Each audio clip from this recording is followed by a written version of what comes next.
자, 안녕하세요. 자, 우리 지난주에 이어서 이제 투자에 대해서 할 거예요.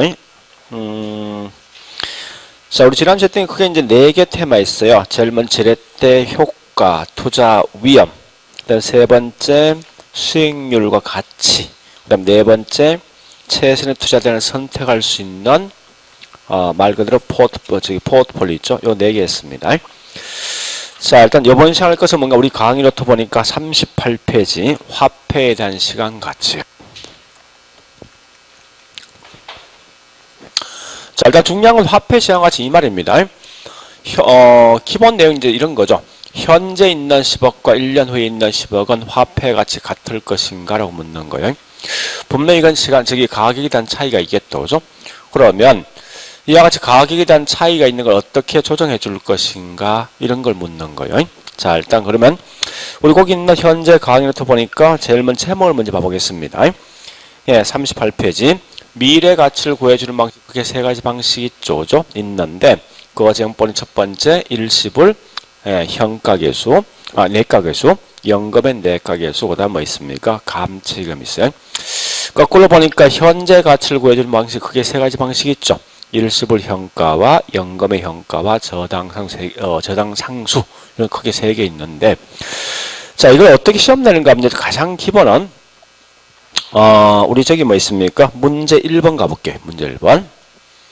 자, 문제 1번처럼 시험을 내게 돼 있어요. 1번. 그럼 거기 보니까 내용이 뭐 있냐? 끝에 그죠? 미래 가치를 구하는 방식인 것을 물었어요. 그건 잘 알지만 끝에 보니까 뭐 있습니까? 내가 붙어 있는 건 당연히 미래 가치예요. 좀 이따 하겠지만. 그런데 항상 조심할 건 저당 상수와 감채금 중에서 어떤 게 미래 가치일 것인가. 요것만 구분하시면 되겠죠. 그래서 그렇게 해서 뭐 보니까 저당 상수는 현재 가치 구하는 방식이고 거꾸로 감채금은 뭐 있습니까? 미래 가치를 구하는 방식이죠. 그러니까 이렇게 이제 특히 장난치면 그거 외에는 장난칠 게 없어요. 왜냐하면 다시 우리 강의부터 보겠습니다. 보면 알지만 내가, 즉 내가는 미래 가치에 대한 준말이거든요. 현재 가치, 현가는 현재가 준말인데 어쨌든 그때 벌써 내가, 현가 벌써 나와 있으면 이건 장난칠 수가 없는 거라고. 결국은 마지막에 있는 저당상수란지 감채금은 뒤에 보니까 이게 미래인지 현재 표시 안 돼 있잖아요. 그러니까 결국은 그 내용 이외에는 장난칠 게 없습니다. 자, 그러면 지금부터 여기 화폐 시험을 찰 건데요. 얘는 미리 설명되지만 절대 있죠. 그 안에 있는 계산 공식을 암기하려고 생각하지 말라고. 아무 의미 없으니까. 다만 각각에 대한 개념, 요 개념만 정리하시면 돼요. 자, 봐볼게요. 첫 번째 이런 겁니다. 자, 무슨 말인가 하면 이렇게 보시면 돼요. 자, 현재가 있고 그 다음에 5년 후가 있는데 1년 후 할까요? 이럴 때 이자가 10%일 걸 가정해 보자고요. 내가 현재 10억이란 돈을 저축해서 1년 후에 찾는다면 얼마 돈을 찾을 것인가 이런 걸 알아볼 수가 있어요.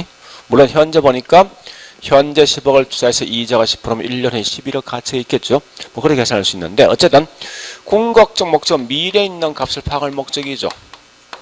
이런 걸 미래 가치를 파악한다는 건데 이걸 측정해주는 숫자를 보통 계수란 말 쓴답니다. 그래서 이런 걸 보통 다른 미래 가치 계수고 거꾸로 있죠. 이렇게 할 수도 있죠.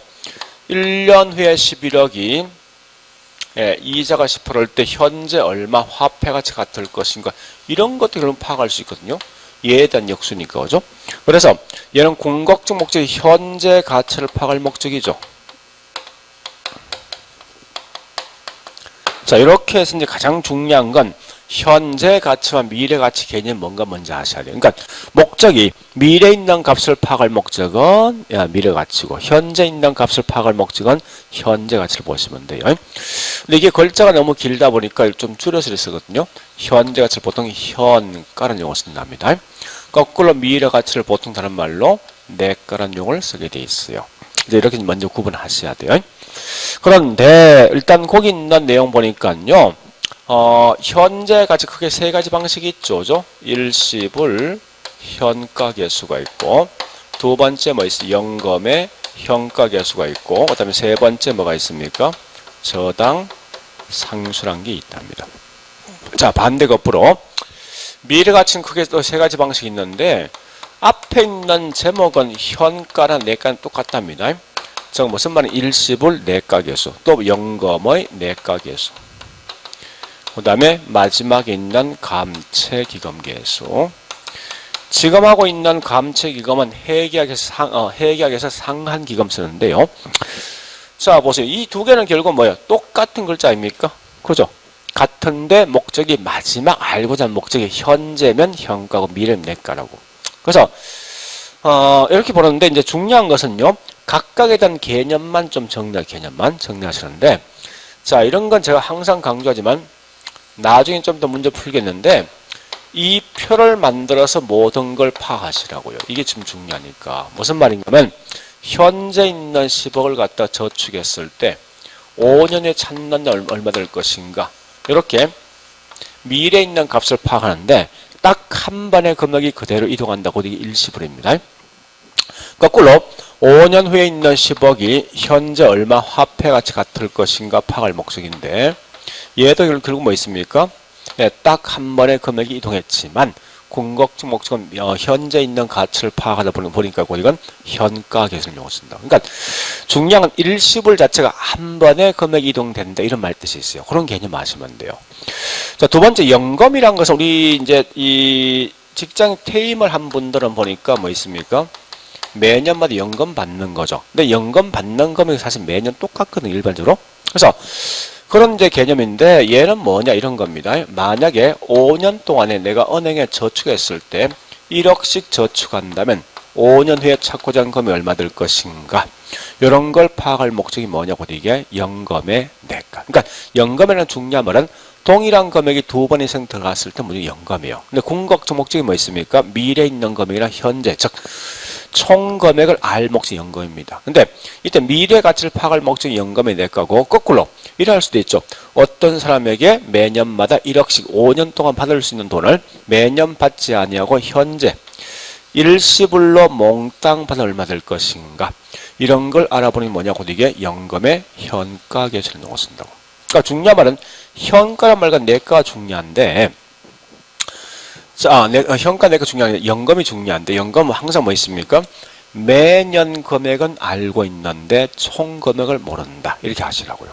그래서 현재 있는 총 금액 파악할 목적이 연금 현가고, 미래에 있는 총 금액 파악할 목적이 뭐냐? 연금 내가요. 자, 그렇게 보시고, 그 다음에 저당 상수와 그 다음 뭐 있습니까? 감채기금은요, 이렇게 보시면 돼요.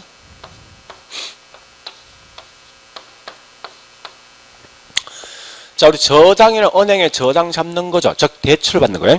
그러니까 현재 내가 10억이란 돈을 빌려서 5년 동안 갚을 목적인데 매년 얼마씩 갚을 것인가, 이런 걸 알아볼 목적이 뭐냐고, 이게 저당 상수고요. 거꾸로 우리 가끔 이 말 쓰죠. 10년 후에 10억을 만들기 위해서 매년마다 얼마씩 저축할 것인가, 같은 거예요.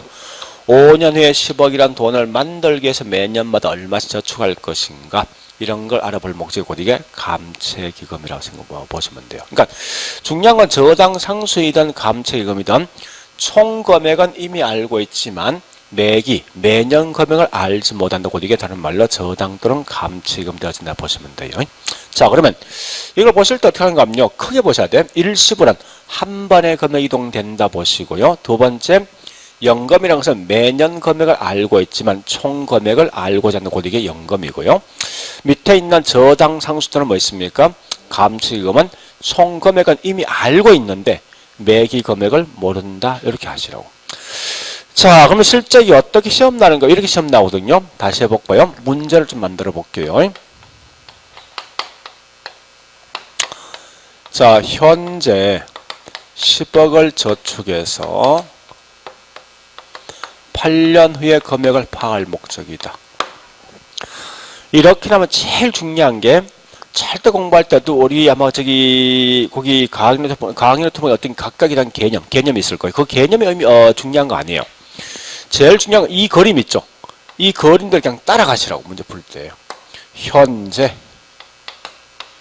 10억 8년 후 얼마 될 것인가, 요 표 아닙니까? 그러면 현재 보면 이 금액이 매년 금액을 알고 있는 게 아니라 딱 한 번의 금액이 그대로 이동한단 말이에요. 그래서 딱 한 번의 금액이 이동한다. 이게 일시불이지. 그 다음에 공식은 미래에 있는 값을 파악할 목적이다. 내가입니까? 그래서 얘는 일시불 내가 쓴다. 혹시 이 값이 얼마 될 것인가 물어줄 수 있어요. 자, 이 물어줄 땐 반드시 뭘 보는가? 우리 거기 있는 과학노트 38페이지 밑에 어떤 표가 있어요. 맨 밑에. 그래서 그 표를 보니까 뭐라 했습니까? 이렇게 나왔죠. 기간 나있고죠. 자, 이거 일단 9년 학기 이렇게 거기 있는 표를 보니까. 자, 9년 했을 때 그러면 일단 일시불 내가 보시는데, 자, 거기 있는 9년 가보세요. 얼마나 있습니까? 2.35조죠. 여기 이런 표 항상 적용표가 있습니다. 에다가 이와 같이 뭐 있습니까? 10억이니까 9년 후에 내 손에 질 수 있는 금액은 23억 5천 된다. 이렇게 할 수도 있어요. 그러니까 이런 적용표가 주어질 수 있다에 따라서 문제에서. 그러니까 중요한 건 이거 어떠한 개수 쓸 것이 중요하다고요. 한 번 더요. 이렇게 해볼까요? 문제 2번. 자, 일단 매년 1억씩 저축할 건데요. 저축해서 10년 후에 찾고자 한다. 얼마 될 것인가? 라고 물었어요. 이렇게 묻거든요. 중요한 건 매년 금액을 이미 알고 있는 거죠. 그래서 10년 후에 금액을 알 목적인데 매년 얼마? 1억씩 저축하는 거죠. 그죠? 그럼 10년 후에 금액이다. 일단 매년 금액 알고 있다. 연금이고 언제 금액 파악할 목적이냐? 미래니까 내가고. 그래서 답은 연금 내가인데요. 일단 이걸 혹시 숫자를 계산하면 결국 10년에다가 1억을 곱해주면 되겠죠. 그래서 연금 내가 10년 보니까 나와 있는 게 15.93이죠. 요 값이 현재 15.93이 되어진다 이거요.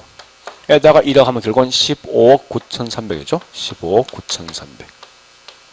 이렇게 분단을 보시면 돼요. 자, 같은 거요. 문제 3번 가볼까요? 자, 세 번째. 10년 후에 10억을 만들기 위해서 매년 얼마씩 불입할 것인가? 매년 불입할 금액이 얼마 될 것인가? 뭐 이렇게 시험 낼 수 있거든, 문제에서. 이 표를 그냥 만드시라고 이렇게 10년 후에 10억 매년 얼마씩 될 것인가? 이 표현 아닙니까? 따라서 이건 결국 뭐 있습니까? 미래에 있는 금액 알고 있고 매년 금액 모르니까 이건 감책이고 쓴다는 겁니다. 에다가 10년 하면 거기 있는 값이 나와 있는 게 0.06이죠. 그죠? 에다가 10억 하면 매년마다 6천만 원씩 뭐 있습니까? 저축하면 10년에 10억이란 돈을 손에 쥘 수 있다. 그러니까 단순히 물론 가장 중요한 게 이거예요. 어떠한 화폐에 대한 시간까지 쓸 것이 제일 중요합니다. 이걸 먼저 하시라고요. 자, 두 번째 이제 볼 게 뭔가 하면 두 번째 여기서 역수 관계, 역수. 자, 역수란 건 결국 이 말입니다. 반대. 3의 역수는 얼마냐? 3분의 1이죠. 그죠? 예, 이런 건데, 자, 다시 가볼게, 이제. 요건 잘 쓰지 않지만, 자, 일단 이 공식은 다 기억할 필요 없습니다. 다만, 연금 현가에 대한 공식만큼은 정확히 아셔야 돼요. 연금 현가는 1 플러스 i의 n 성분을 쓴답니다. 거꾸로 연금 내가는 뭐냐? 예, 1 플러스 i의 n 성을 쓰거든요. 예, 그래서 일단 뭐 보니까 연금 현가 역시는 반드시 연금 내가라고. 내가. 그런데 이건 거의 시험 안 나와요. 문제는 뭔가 하면 여기 있는 다시 말 잘못했어요. 일시불 현가. 다시 할게. 일시불 현가 공식은 1 플러스 i의 n 성분이 됩니다. 그래서 여기에 대한 반대로 일시불 내가는 뭐냐? 결국은 1 플러스 i n성이라. i는 할인율, n은 기간입니다. 그래서 일시불 현가의 역술이 이 일시불 내가인데 문제는 이겁니다. 연금 현가와 연금 내가는요. 이 자체가 역수가 아니란 거야. 그래서 항상 시험 내면 무조건 연금 현가 아니면 연금 내가를 내게 돼 있어. 자, 봐볼게. 논리상 한번 봐보자. 자, 연금 현가라는 것은 현재 있는 금액을 모른다는 거지. 이 말 반대말이 뭐냐? 현재 있는 금액 알고 있다는 거예요. 알고 있는 누구냐? 요거 아닙니까? 저당상수. 그죠? 다시 연금 현가라는 것은 매년 금액은 알고 있네. 반대말 매년 금액 모른다 이 말 아닙니까? 따라서 이 말은 연금 현가의 역수는 반드시 저당상수지 절대 연금 내가란 말 쓰지 마라 이겁니다. 같은 맥락이지만 연금 내가도 미래에 있는 금액 모른다. 반대말 미래에 있는 금액 알고 있다는 거예요. 그래서 이때 보니까 얘는 연금 내가 액수는 뭐 있습니까? 감채기금된다. 요건 좀 기억하셔야 돼요. 다른 거 몰라도. 자, 일단 여기까지 했던 걸 가지고 문제 풉니다.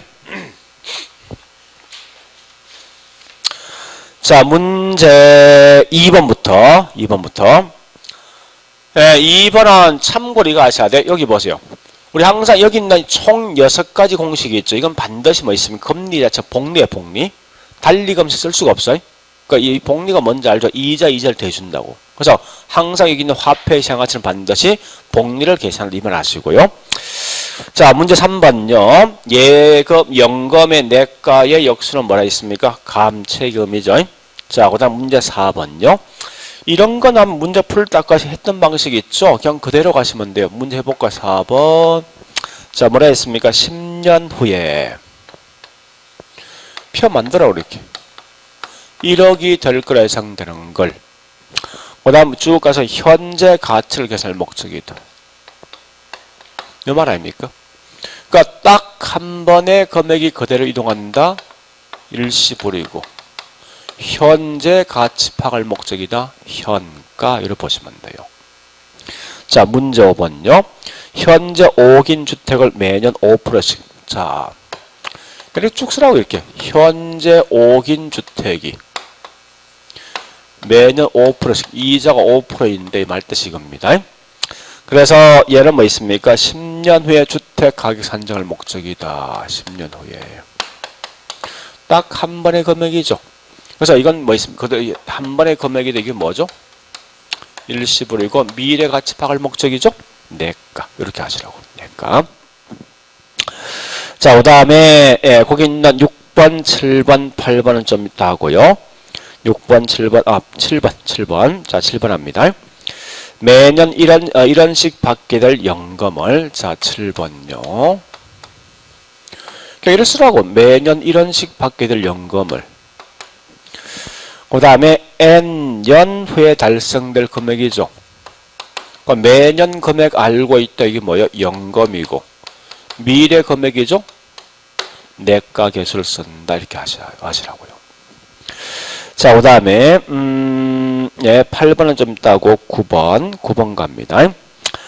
자, 9번은 뭐냐? 이 말입니다. 9번은. 5년 후에 이 주택 구입에 필요한 자금 3억을 모으기 위해서. 그러니까 거기 있는 글자에 따라하면 이 말이 그냥 따라가시라고. 3억을 모으기 위해서. 매월 말에 불입해야 될 적립금액은. 자, 이 말입니다. 매월 말에 적립할 금액. 매기 금액 파악할 목적이죠. 그죠? 벌써 이거 뭐 있습니까? 다른 말로 감채기금 쓰는 거죠. 그죠? 에다가 이렇게 3억을 곱해주면 요 금액을 알 수 있겠다. 아까 했던 방식으로. 그러니까 항상 이제 문제 풀 때 주어진 조건에 이런 표를 만들면 금방 이 내용 따라갈 수 있어요. 근데 이게 안 되면 항상 글자에 대한 어떤 목숨 되어 있거든요. 그러니까 이런 표를 만드는 게 굉장히 중요합니다. 자, 그러면 일단 이래 봤으면요. 그 다음 볼 게 뭐 있냐. 우리 그 강의노트 보니까요. 38페이지. 맨 밑에 있는 기억, 니은, 디귿이 있습니다. 이 기억, 니은, 디귿은 굉장히 중요한 공식입니다. 무조건 이 공식은 반드시 암기를 하셔야 돼. 어쨌든. 자, 그걸 하기 위해서 일단 제가 이렇게 문제 한번 내볼게요. 자, 문제를 하나 내보겠습니다. 문제. 현재 10억 원을 대출받아서 10년 동안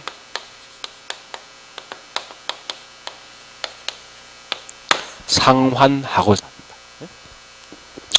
자, 첫 번째 문제입니다. 매년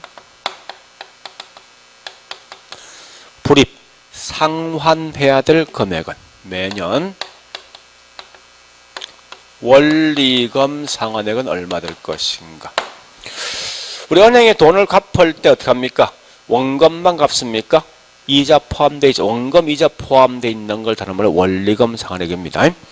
원리금 상환액 같은 말이 뭐냐? 이게 부채 서비스.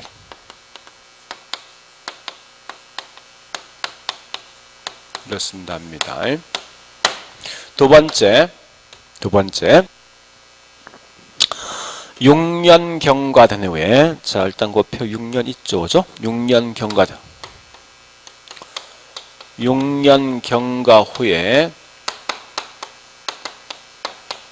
남아있는 잔금, 미상환 잔금 얼마 될 것인가? 요걸 실제 한 표를 보여줄 거예요.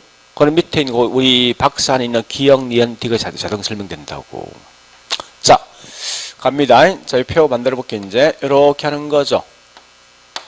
10년 동안에 현재 10억이란 돈을 빌려서 매년마다 얼마씩 갚을 것인가? 요걸 파악할 목적 아닙니까? 그죠? 따라서 이건 결국 뭘 써야 됩니까? 저당상수지. 그죠? 결국 공식이 요거네. 자, 가볼게.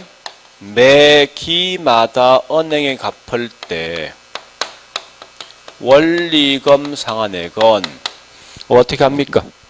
아까 했듯이 이건 대출액이 10억이지. 그죠? 이런 방식, 다시 이런 방식을 만들어 보자. 이렇게 표를 만들어 보자고. 이렇게 만들었는데, 자, 이건 현재 저당상수 쓰는 거지. 그죠? 그럼 결국 이 말은 뭐예요? 저당상수 뭐예요? 대출액 얼마요? 에다가 저당상수 아닙니까? 이 공式을 쓰더라 이겁니다. 논리가. 그러면 이 대출 현재 얼마예요? 10억이지. 자, 이때 저당상수는 보니까 대출 받은 전 기간 쓰겠죠? 전체 있는 기간 몇 얼마예요? 10년 아닙니까? 이 10년이 현재 얼마 되어 있습니까? 그리고 표 보니까 0.16 나 있죠. 그럼 결국 얘는 매년마다 갚을 금액이 1억 6천씩 갚는다. 이런 의미가 내포되어 있다. 그죠? 그러면 이제 뭐 여기 있는 값을 알 수 있네. 다시 합니다. 따라서 일단 매년마다 갚을 금액 1억 6천씩 갚는다. 이걸 벌써 내가 알고 있다고. 그러면 다시 해보자고 이제.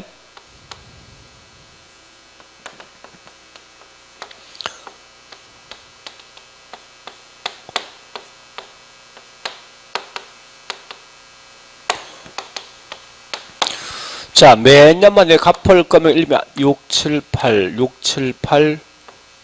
90년인데 나는 이미 이걸 통해 매년마다 갚을 금액 이미 알고 있는 거 아니에요? 이렇게? 그죠?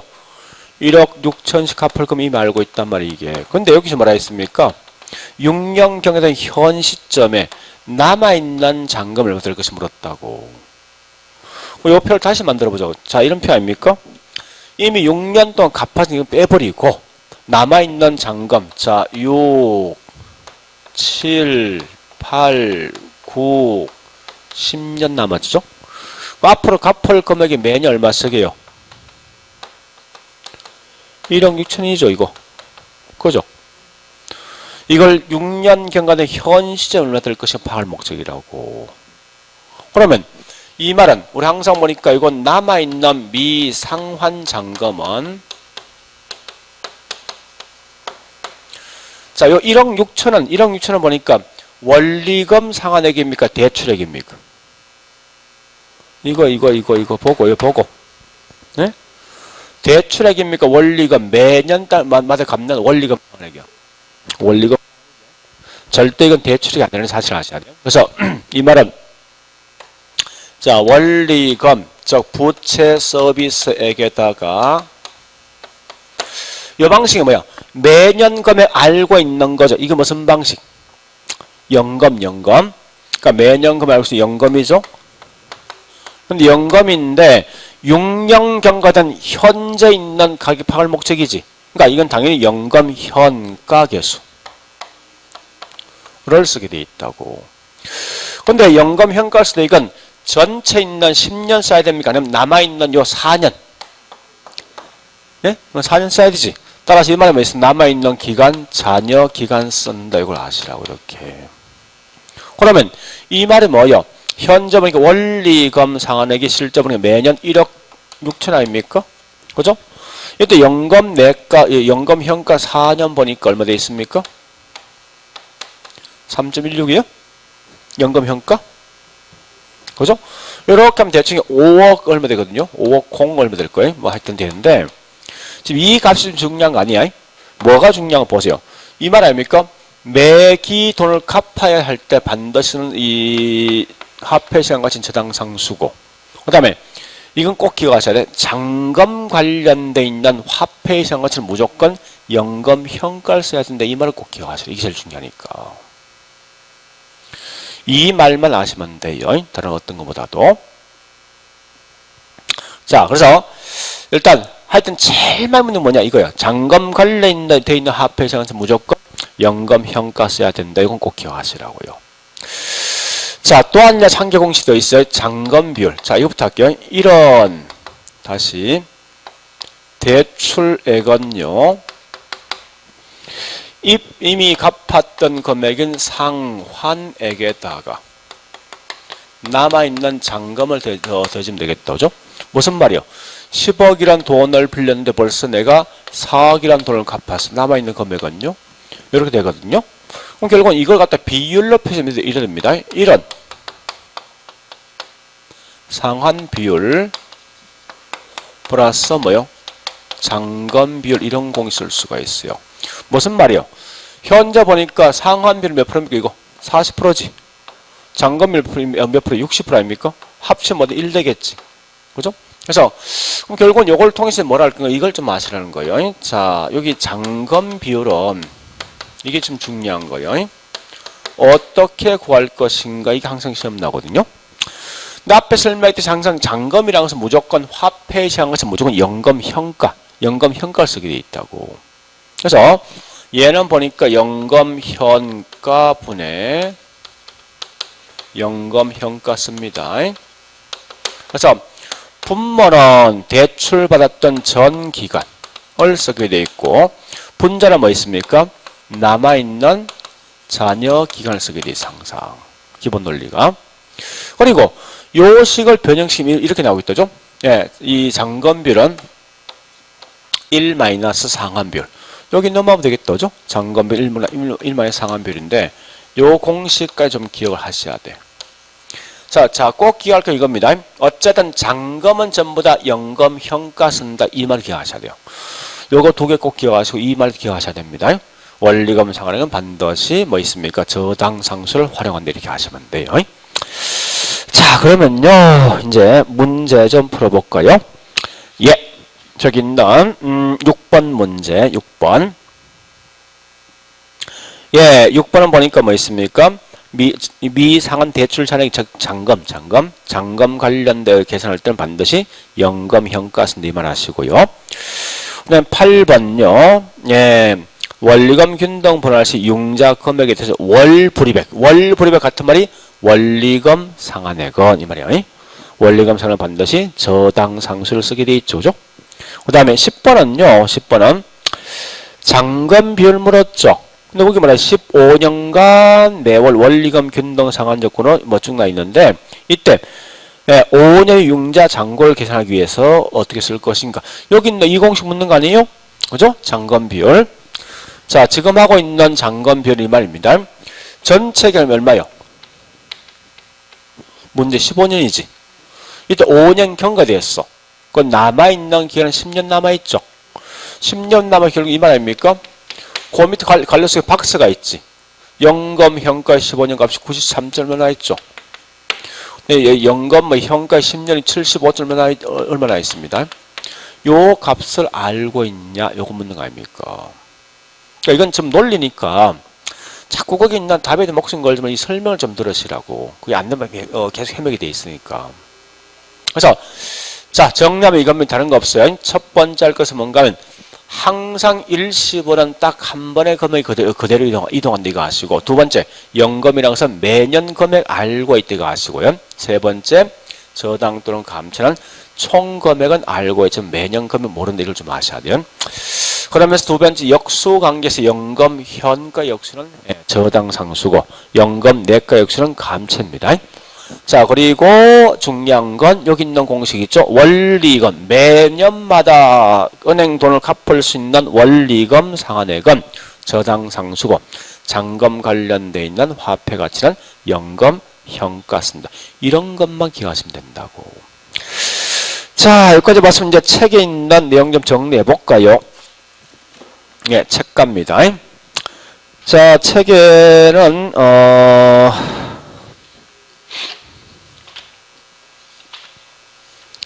자, 책을 어디 보는가 하면요.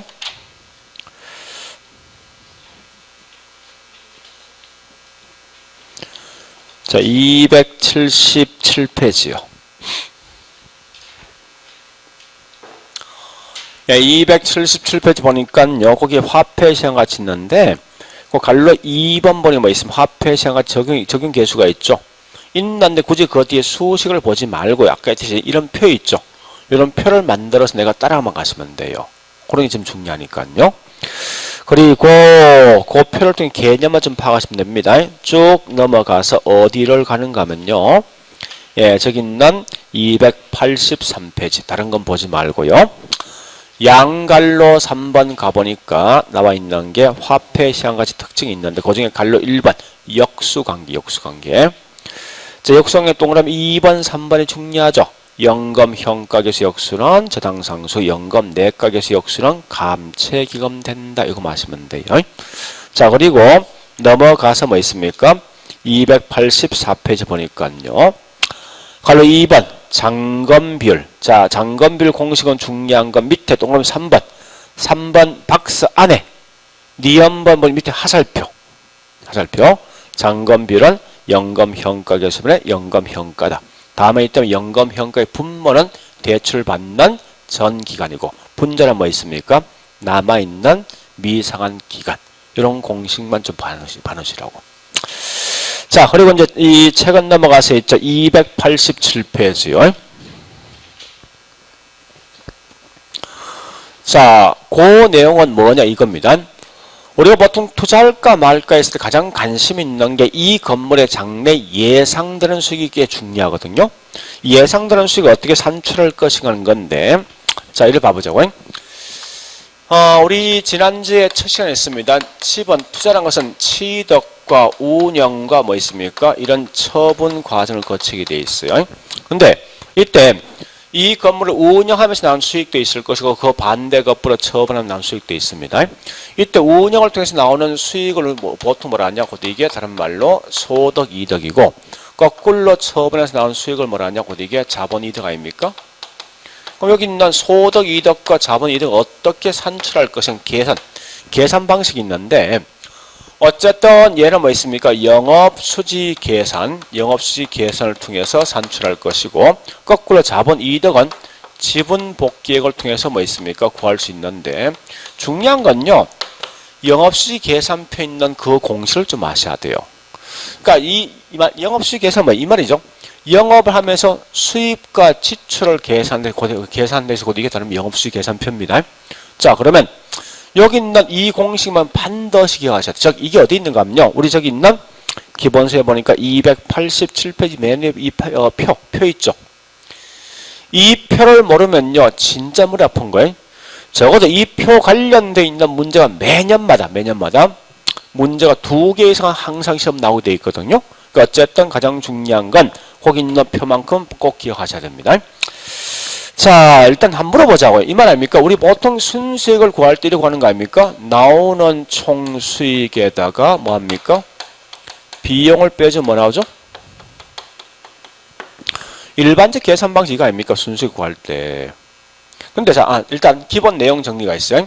무슨 말인가 하면 앞으로 부동산에서는 총이나 조는 같은 말이에요. 또한 야치 수익이나 뭐 있습니까? 소득은 같은 용어를 쓰고 있다고. 용어 쓸 때. 자, 그러면요, 이렇게 해서 이제 뭐라는가 하면, 예, 가보자고, 이제. 자, 현재 우리 이 학원 빌딩이 있어요. 있을 때 이 건물에 제일 먼저 구할 게 총수익을 먼저 구하겠죠. 그런데 이 건물이 100% 완벽하게 임대되어서 나는 수익이 있어요. 이런 걸 보통 뭐라냐? 이론상 가능한 총수익이죠. 그래서 이걸 가능조소득이에요. 근데 어떤 건물이든지 잘 알지만 1년 내내 완벽하게 임대되어 있는 건물은 절대 없습니다. 항상 어떤 건물이든지 공실은 발생의 마련입니다. 그래서 여기다 공실 및 월세 등을 내지 못하는 분이 있죠. 이런 걸 보통 뭐라 하냐? 다른 말로 불량부채랍니다. 이걸 빼준다고. 그런 다음에 여기 기타 소득. 이 기타 소득은 뜻하지 않는 소득이 있죠. 즉 가장 대표적인 예가 뭐 있냐? 예, 자판기 수입 같은 거, 주차료 같은 거. 이걸 빼주면요, 실제 내선에 줄 수 있는 수익. 다른 말로 유효조 소득이 나온답니다. 자, 그런 다음에 자 중요한 건 이 말은 이게 이거야. 총수익이 곧 이 말이거든요. 그럼 밑에 뭘 빼주면 비용 빼주지. 그럼 이 건물에 이 임대 운영하면서 투입된 비용이 있어요. 이런 걸 보통 뭐라냐? 다른 말로 영업경비. 그래서 여기에다가 영업경비를 빼주면요, 그 다음 순수익이 나오죠. 근데 순수익인데 다만 얘는 뭐 있습니까? 운영을 하면서 나온 순수익이니까 이걸 표현할 때 순영업소득이란 말 쓴답니다. 자, 그런 다음에 우리 보통 통상 이렇게 쓰는데요, 부동산 좀 특이한 케이스가 있어요. 보통 이제 부동산 살 때 거의 다 은행 돈 빌려줍을 사죠. 일반적으로. 그러니까 대부분 대출을 거의 끼고 하거든요. 그런 결과 매년마다 돈을 빌려서 원금 이자를 갚겠다죠. 그래서 요 밑에 뭘 빼는가 하면요, 부채 서비스액을 빼준다고요. 자, 지금 하고 있는 부채 서비스는 다른 말로 원리금 상환액. 그러니까 매년마다 갚을 수 있는 원금과 이자 합계라 생각하시면 돼요. 이렇게 빼준 상태에서 그 다음에 세금. 자, 이렇게 하면요, 순수익이 나오는데 어떤 순수익인가요? 세금 전에 있는 순수익. 현금 수지란 말은 결국은 수입과 지출, 순수익 같은 말이에요. 그러니까 세금 전에 있는 순수익 생각하면 돼요. 자, 그런 다음에 여기다 뭐 있습니까? 이제 세금인데 다만 이 건물을 운영함에 따라 나온 수익이 있어요. 즉, 수익에 대해서 부과된 세금이 소득세 또 뭐냐? 법인세를 빼주게 돼 있다고. 요걸 빼주면 뭐 있습니까? 이제 세금 후에 있는 순수익이 나옵니다. 요걸 뭐라 하냐? 다른 말로 세후 현금 수지란 말이 나온다. 이렇게. 자, 이때 이제 중요한 건 물론 이 공식을 반드시 기억하셔야 하는데 수익만 가지고 따져보면요, 이렇게 우리 보통 암기하거든요. 하는데 자, 이 대충 이 감을 살짝 잡을 수 있어요. 어떻게 잡는가? 이렇게 잡으시라고. 총수익에다가 총비용 빼면 순수익이 나와. 그 다음에 세금 전 순수익과 그 다음에 세금 빼면 세금 후에 순수익 나오죠. 다만 요 중간에 부채, 은행에 갚는 원리금 상환을 중간에 빼준다. 이거 마시면 돼요, 사실은. 그리고 특히 이때 중요한 건요, 소득세는 어떻게 계산할 것인가. 이게 꽤 중요한 표현이 사실은요, 굉장히 중요합니다. 자, 요 산출할 때 산출한답니다.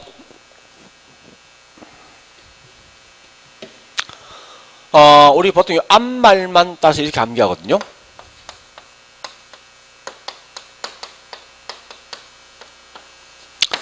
여기 어떤 값이 나오면요, 여기다 뭐 있습니까? 세율을 곱해주면 반드시 이 값이 나오게 돼 있는데, 지금 수는 순영업소득이에요. 그 다음에 대는 대손충당금. 이는 이자 지급액이란 말 쓴답니다.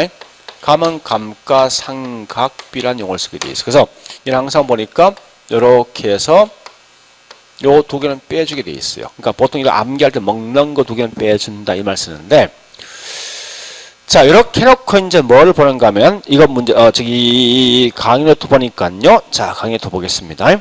예, 37페이지 앞장 강의 노트.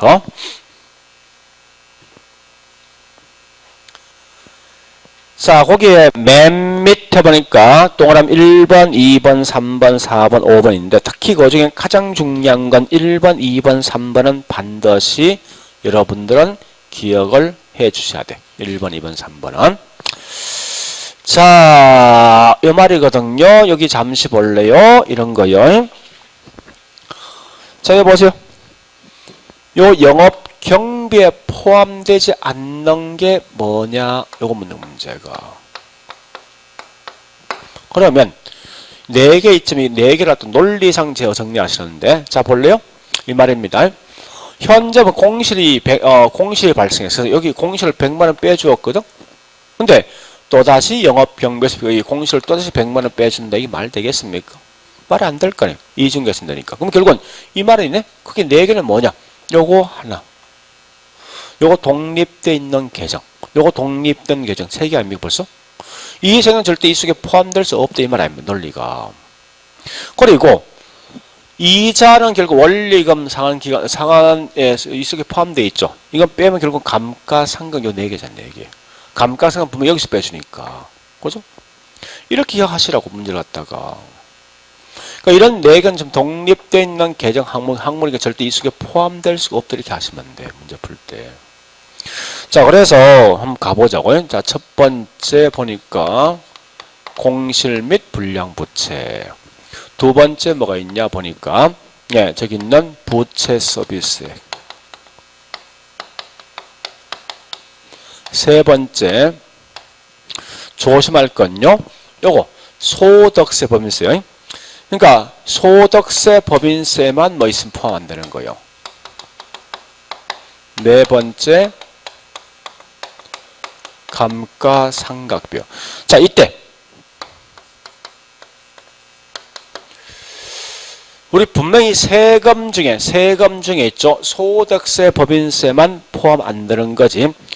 소득세 법인세를 뺀 나머지 그 외를 보통 우리 묶어서 뭐라냐니까 조세공가예요. 조세공가는 반드시 영업 경비 속에 포함됩니다. 그러니까 이걸 이래 보시라고. 소득세 법인세는 포함 안 된다는 사실 마시면 돼요. 그래서 요거 4개는 꼭 기억하셔야 돼. 굉장히 많이 묻는 지문이니까요. 자, 그리고 동그라미 2번요. 2번. 순영업소득 산출 시, 자, 부채 서비스액과 소득세는 고려하지 않는다. 이거 보세요. 아니, 요거 산출할 때 뭐 있으면 위에 있는 이 값이 달라지면 얘가 달라진다고. 근데 밑에 있는 이게 달라지는데 이 값 달라집니까? 결국은 이 밑에 있는 거 아니에요? 이건 따로 별도 계산할 필요 없잖아. 그 다음에 세 번째 소득세 계산 시에 요거 묻는 거지. 이 소득 산출 시 이자 지급액과 감가상각 고려한다. 이렇게 하시라고. 일단 그런 거 마시면 돼요. 네 번째 4번 이 말입니다. 여기 볼래요? 요 값과 요 값은 같을 수 있냐 묻는 거예요. 있지. 왜? 남 돈 빌리지 않고 전부 내 돈만 다 치면 부채는 0 아닙니까? 그죠? 5번째 이 말입니다. 요 세전 현금과 세후 현금 같을 수 있냐? 있죠. 세금이 0일 때. 그렇게 묻는 거예요. 자, 그렇지만 어쨌든 중요한 건 1번, 2번, 3번이 중요합니다. 자, 문제 풉니다.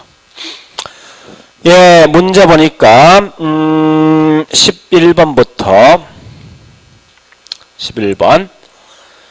예, 가능 총소득의 공실 및 회수 불가능 임대 수입을 제하고 기타 소득 합한다. 이거 묻는 거 아닙니까? 여기 있는 요 내용이지. 합치면 결국 뭐랍니까? 유효 총소득 나온다. 그죠? 자, 12번요. 여러분, 현금 흐름이나 현금 수지 같은 말이에요. 자, 어쨌든 순영업소득에서 부채 서비스를 차감한다 이거죠. 여기 요걸 빼주면 뭐합니까? 세전 현금 나오지. 세전 현금. 자, 13번은요. 매기 영업수지 계산시 순영업소득은 세전 현금과 동일할 수가 있죠. 부채 서비스 0일 때 오죠. 15번 과세소득이 적자가 아니고 투자자가 과세 대상이 된다면, 자, 이거 묻는 거죠. 세금을 낸다면 반드시 둘 중에 누가 더 크겠습니까? 세전이 더 크지. 그죠? 그런 결과 세전 현금 흐름이 세후 현금 흐름보다 크다. 그죠? 자, 16번요. 순영업소득 산정 시 해당 부동산의 재산세는, 자, 여보세요. 요거 산출 영업경비 속에 보니까 여기에 포함되어 있습니까? 돼 있지. 세금 중 요 2개 세금은 지금 제외되어 있다고. 그러니까 손영업소득 산출 시 영업경비에 있는 재산세는 차감합니다. 차감하지만 영업소득세 뭐 있습니까? 차감하지 않는다. 됐죠? 자, 그 다음에 17번요. 영업소득 계산할 때 감가상각 고려할 필요 없다는 거지. 그 다음 18번. 자, 뭐라 했으면 순영업소득을 추정할 때 필요한 항목이 아닌 것. 이 말이 뭐요? 자, 여기 보세요. 요거 산출할 때 별도 고려할 필요 없는 거 이 두 개 아닙니까? 이거 고려할 필요 없다. 왜? 밑에 있으니까. 그래서 거기 있는 답 중에 뭐 있으면 이자 비용이 이자 비용 여기 속에 포함된 거 아니에요? 그죠? 이거 별도 계산할 필요 없는 거지. 이거 산출할 때. 자, 그 다음에 19번 갑니다. 19번. 예, 거기 있는 표를 보니까 손영업소득을 구하라 이겁니다. 그러면 밑에 표가 뭐 이 말이죠. 유효조속 나있어. 1억 나있죠? 이걸 뭘 묻는 거요? 밑에 비용 명사에서 보니까 이 말 묻는 거 아닙니까? 여기 요 4개 있지. 이게 있으면 이건 계산하지 마라 이거지. 그죠? 이걸 뺀 나머지 몽땅 다 계산해 주라는 거지. 요 4개 중에 포함된 2개 있죠. 뭐뭐 있습니까? 소득세. 맨 밑에 부채 서비스세. 요거 2개는 제외된다. 나머지 몽땅 다 대주라는 거예요. 그러면 유지관리비 2,000, 화재 보험료 300, 그 다음 수도료 200, 전기 재산세 2,000, 전기료 300 하면 이건 총 4,800 나옵니다. 뭐 1억 중에 4,800 빼주면 5,200 남겠죠. 이렇게 문제를 시험 내는 거라고. 그 문제를 통해서 요 표가 뭔가를 좀 기억하시라고 문제에서. 자, 여기까지 봤으면 이제 우리 저기 뭐 있으면 책에 있는 내용 중에 자, 딱 2개만 287페이지는 메뉴 표 있지. 그 표 반드시 암기하시고 자, 쭉 넘어가서 다른 거 보지 말고요. 예, 291페이지 있는 메뉴에 보니까 어떤 공식이 박스는 공식이 2개 있는데 좌측에 있는 공식, 즉 이 공식이지. 이 공식만 기억하시면 돼요. 좌측만. 우측 할 필요 없습니다. 예, 그렇게 보시고 나머지 잊어버리라고. 자, 그래 보시고 좀 쉬었다가 293페이지 있는 3절 할인 현금 수지 분석 할게요.